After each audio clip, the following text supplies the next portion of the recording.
తెలంగాణలో మిగిలిన 3 లోక్సభ సెగ్మెంట్లకు 3 ఎంపీ అభ్యర్థులను కాంగ్రెస్ హైకమాండ్ ఖరారు చేసింది. కరీంనగర్ లోక్సభ అభ్యర్థిగా వెలిచాల రాజేందర్ రావు, హైదరాబాద్ లోక్సభ అభ్యర్థిగా మహమ్మద్ వలీవుల్లా సమీర్, ఖమ్మం ఎంపీ అభ్యర్థిగా రామసహాయం రఘురామరెడ్డి పేర్లను కాంగ్రెస్ హైకమాండ్ ఖరారు చేసింది. ఈ 3 నేతలు ఇప్పటికే నామినేషన్లు దాఖలు చేశారు. దీంతో మొత్తం 17 ఎంపీ సెగ్మెంట్లకు కాంగ్రెస్ పేర్లు ఖరారయ్యాయి.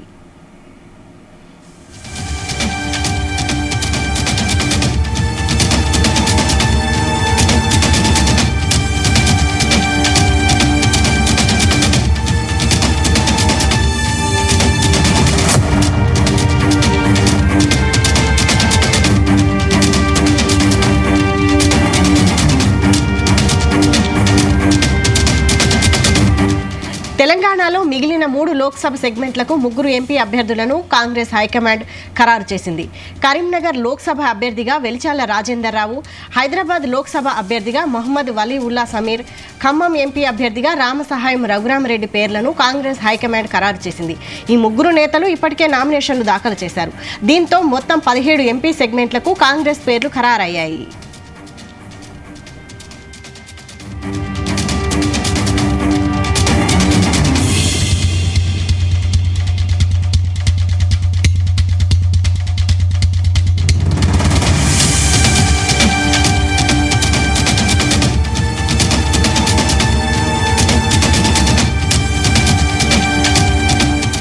తెలంగాణలో మిగిలిన 3 లోక్సభ సెగ్మెంట్లకు 3 ఎంపీ అభ్యర్థులను కాంగ్రెస్ హైకమాండ్ ఖరారు చేసింది. కరీంనగర్, ఖమ్మం అలాగే హైదరాబాద్ లోక్సభ సెగ్మెంట్ల అభ్యర్థులను ఖరారు చేసింది కాంగ్రెస్. దీనిపై మరింత సమాచారం బ్యూరో చీఫ్ నరేందర్ అందిస్తారు. నరేందర్. రైట్ వైశాలి, కాంగ్రెస్ పార్టీ గడిచిన నెల రోజుల నుంచి వడపోత పోస్తోంది. ఎవరు అభ్యర్థులు, బలమైన అభ్యర్థులు ఎవరు, క్యాస్ట్ ఈక్వేషన్స్ ఇవన్నీ కూడా ఆలోచించిన తర్వాత ఎట్టకేలకు కాసేపటి క్రితమే ఏఐసిసి మరో 3 పేర్లను ప్రకటించింది. దీంతో మొత్తం 17 లోక్సభ స్థానాలు అఫీషియల్గా కన్ఫామ్ అయిపోయాయి. ఆల్రెడీ నామినేషన్స్ ఎల్లుండితో కంప్లీట్ అవుతున్నటువంటి నేపథ్యంలో ఇప్పటికే పలువురు కాంగ్రెస్ పార్టీ తరఫున అంటే పేరుకు అస్సాం గుర్తుకు సంబంధించినటువంటి అభ్యర్థులు అయినప్పటికీ కూడా ఎక్కడ కూడా బీఫామ్ అనేది ఖచ్చితంగా ఆ పార్టీ ఇస్తేనే అతను ఆ పార్టీకి సంబంధించినటువంటి అభ్యర్థిగా గుర్తించబడతాడు. కాబట్టి ఇప్పటివరైతే మనం చూడొచ్చు కరీంనగర్, హైదరాబాద్, అదేవిధంగా ఖమ్మం ఈ 3 లోక్సభ సెగ్మెంట్కి సంబంధించి పెండింగ్ వస్తొచ్చారు. వివిధ రకాల ఈక్వేషన్స్ని దృష్టిలో పెట్టుకొని అధిష్టానం పెండింగ్లో పెట్టుకుంటూ వచ్చింది. మొత్తం 17లో 14 కన్ఫామ్ అయిపోయినటువంటి సందర్భం మనం చూసాం. దాదాపు వారం 10 రోజుల క్రితమే కన్ఫామ్ అయిపోయాయి. ఇప్పుడు కాసేపటి క్రితమే ఢిల్లీ నుంచి వాళ్ళు నోట్ రిలీజ్ చేసింది ఏఐసిసి. కరీంనగర్ నుంచి వెలిచాల రాజేందర్ రావు పేరుని అఫీషియల్గా డిక్లేర్ చేసింది. హైదరాబాద్ నుంచి మహమ్మద్ వలీవుల్లా సమీద్ పేరును కూడా కన్ఫామ్ చేసింది. అదేవిధంగా ఖమ్మం నుంచి రామసహాయం రఘురామరెడ్డి పేరుని కన్ఫామ్ చేసింది. రఘురామరెడ్డి పేరుని అయితే దాదాపు ఇలా మధ్యాహ్నం నుంచి కూడా లీకులు ఇస్తున్నారు. ఈయననే దాదాపు కన్ఫామ్ అయిందనేటువంటి సమాచారం అయితే కాంగ్రెస్ పార్టీ నుంచి పెద్దల నుంచి సమాచారం వచ్చింది. మనం ఒక్కొక్కరి గురించి తెలుసుకుందాం. కరీంనగర్లో వెలిచాల రాజేందర్ రావు చాలా సీనియర్ పొలిటీషియన్గా కాంగ్రెస్ పార్టీలో ఉన్నారు. ఆయనే అదేవిధంగా ప్రవీణ్ రెడ్డి ఇద్దరు కూడా ఊగిసలాట ఎవరికి ఇస్తారు, వీళ్ళిద్దరిలో ఎవరికి సీటు దక్కారు, ఎవరైతే గెలవగలుగుతారు. ఎందుకంటే కరీంనగర్లో మనం చూసాం ఇప్పటికే వినోద్ ఉన్నాడు, వినోద్ కుమార్ బీఆర్ఎస్ పార్టీకి సంబంధించినటువంటిది. అదేవిధంగా కరీంనగర్లో బండి సంజయ్ ఇప్పటికే బీజేపీ పార్టీకి సంబంధించినటువంటి అభ్యర్థిగా ఉన్నారు. ఆ ఇద్దరు పార్టీలకు సరి అయినటువంటి ఢీకొన్నటువంటి వ్యక్తి ఎవరు అనే అన్వేషణ కాంగ్రెస్ పార్టీ చాలా పెద్ద ఎత్తున ఫిల్టర్ చేసింది. మనం చూడొచ్చు గడిచిన వారం 10 రోజులుగా ఎవరు కరీంనగర్ నుంచి అభ్యర్థి రానున్నారు అన్నటువంటి విషయం మీద చాలా ఉత్కంఠగా అటు కరీంనగర్ సంబంధించిన లోక్సభ సెగ్మెంట్ సంబంధించినటువంటి జనాలే కాదు, కాంగ్రెస్ పార్టీకి సంబంధించినటువంటి శ్రేణులందరూ కూడా ఎంతో ఉత్కంఠగా ఎదురు చూసినటువంటి సందర్భం. ప్రవీణ్ రెడ్డికి వివిధ కారణాల వల్ల ఆయనకి ఇవ్వని పరిస్థితి ఉంది. ఆయనకి భవిష్యత్తులో ఆల్టర్నేట్గా ఏదైనా పార్టీ, ఎందుకంటే కాంగ్రెస్ పార్టీ రాష్ట్రంలో అధికారంలో ఉంది కాబట్టి ఆయనకి ఎమ్మెల్సీ ఇవ్వడము లేదంటే మరొక పార్టీ పదవి ఇచ్చి ఆయన బుజ్జగించుతున్నట్టుగా మనకు సమాచారం అందుతుంది. అందుకని ఆయనకు పక్కన పెట్టి వెలిచాల రాజేందర్ రావుకు కన్ఫామ్ చేసినట్టుగా తెలుస్తోంది. ఇప్పటికే ప్రవీణ్ రెడ్డి తరఫున నామినేషన్ కూడా వాళ్ళ బంధువులు కావచ్చు, ఆ పార్టీకి సంబంధించినటువంటి కొంతమంది ప్రవీణ్ రెడ్డి పేరుతో ఇప్పటికే నామినేషన్ అయితే కరీంనగర్లో వేయడం జరిగింది. బట్ హైదరాబాద్ సంబంధించి మహమ్మద్ వలీవుల్లా సమీద్ ఆయన సీనియర్ అడ్వకేట్గా ఉన్నారు, సుప్రీంకోర్టులో కూడా ఆయనే న్యాయవాద వృత్తిలో కొనసాగుతున్నారు చాలా కాలంగా. అదేవిధంగా హైదరాబాద్ జిల్లాకు జిల్లా అధ్యక్షుడిగా కూడా కొనసాగుతున్నారు.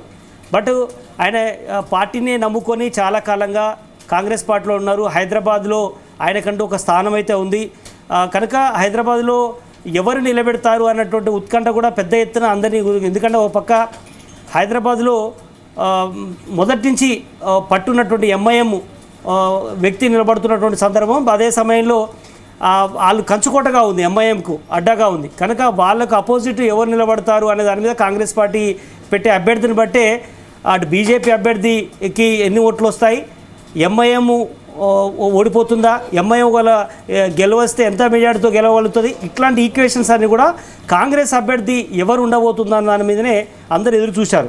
అందుకని ఇక్కడ కాంగ్రెస్ పార్టీ చాలా వ్యూహంగా మహమ్మద్ వలీవుల్లా సమీద్ని నిలబెట్టడం అంటే ఖచ్చితంగా పెద్ద ఎత్తున ఓట్లు రాబట్టే ప్రయత్నమే జరుగుతుంది.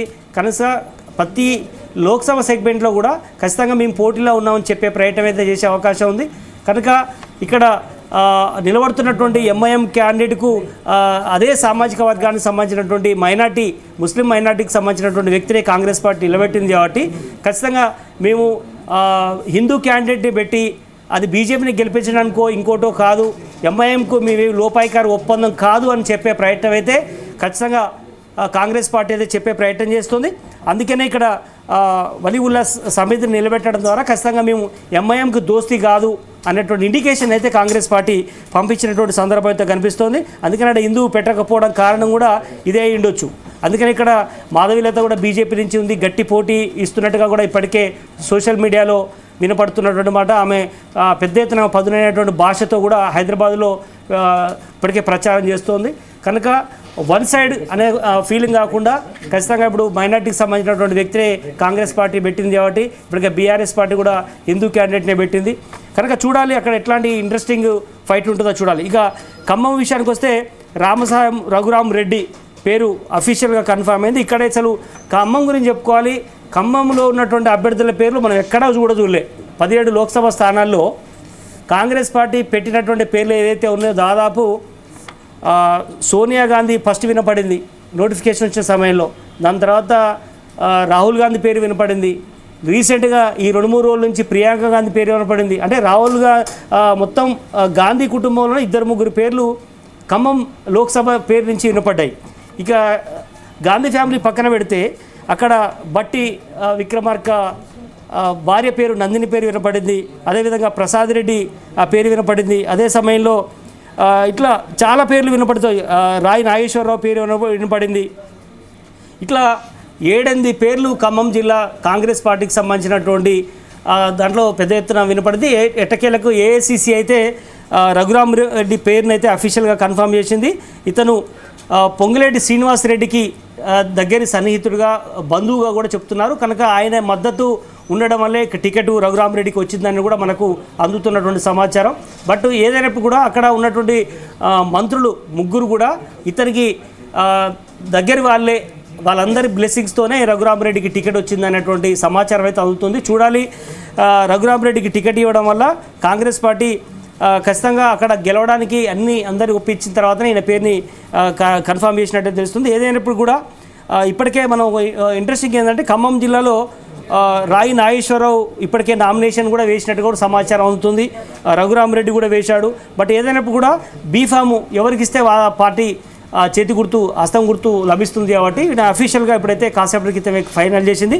ఇప్పుడు మొత్తానికైతే 3 పెండింగ్ ఏదైతే ఉందో చాలా కాలంగా 10 రోజుల నుంచి ఉత్కంఠకైతే తెరపడింది కాంగ్రెస్ పార్టీలో. మొత్తం 17 లోక్సభకు సంబంధించినటువంటి అభ్యర్థుల పేర్లు అయితే కన్ఫర్మ్ అయిపోయాయి. ఇక రేపటి నుంచి అంటే ఇంకో 1-2 days అయితే ఈ నామినేషన్ ప్రక్రియ పూర్తవుతుంది కాబట్టి పూర్తి స్థాయిలో కాంగ్రెస్ పార్టీకి సంబంధించినటువంటి ప్రచారం ఉధృతమయ్యే అవకాశం అయితే కనిపిస్తుంది. చూడాలి రానున్న రోజుల్లో అంతటా కూడా విస్తృతంగా ప్రచారం చేసే అవకాశం అవుతుంది. ఇప్పటికైతే బీఆర్ఎస్ కానీ బీజేపీ కానీ అందరి అభ్యర్థులను కన్ఫర్మ్ చేశారు. గడిచిన 10-15 రోజుల క్రితమే కంప్లీట్ అయిపోయింది. ఇప్పుడు ఈ 3 కూడా కాంగ్రెస్ పార్టీ అభ్యర్థులను కన్ఫర్మ్ చేసిన నేపథ్యంలో ఇక సీరియస్ క్యాంపెయిన్కు కాంగ్రెస్ పార్టీ సిద్ధంగా ఉంది.